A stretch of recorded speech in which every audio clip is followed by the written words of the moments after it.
Assalomu alaykum aziz do'stlar. Yarim kechada mana soat 2 dan o'tibdi.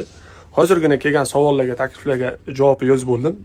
Juda xursandman. Hammasi ijobiy takliflar. Shogird olasizmi, retsept o'rgatasizmi, filial ochamizmi degan takliflar.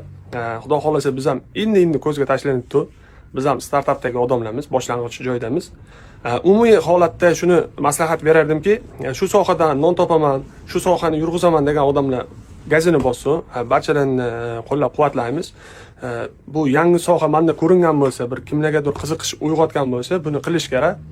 Biz hali o'zimiz qiladigan ishlarimiz ko'p. Muqim joyimizni yo'lga qo'yib, bir konsepsiyamiz but bo'lgandan keyin proyektlarimiz bor, o'rgatish, franshizalarga hali biz o'zimizni tayyor deb bilmaymiz. Biz ham boshlang'ich joydamiz. Lekin juda men xursand bo'ldim. Xalqimiz tabiiy ichimliklarni hali tanlar ekan. Biz mehnatimiz qadrlab, shunchalik bizdan choy sotib olib ichganlarga ming rahmat. Barcha viloyatlarda ham shunaqa ochilishini kutib qolamiz. Bitta men o'zimni kutib turmani. Men ham katta professional odam emasman. Xalqni o'rganib, ularga yoqadigan ta'mni, notalarni ustida ishlayman. Chet el ta'mlarini ancha xalqimizga moslab shu darajaga yetdi. Xudo xolasa, umumiy holatda shuni gapiramanki, xalqimizga yoqadigan notani qidirib topish kerak.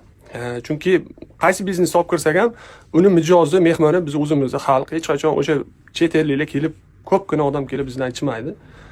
Barchaniga rahmat deb qolaman. Mehmon bo'lish, buni bo'lish unutmani.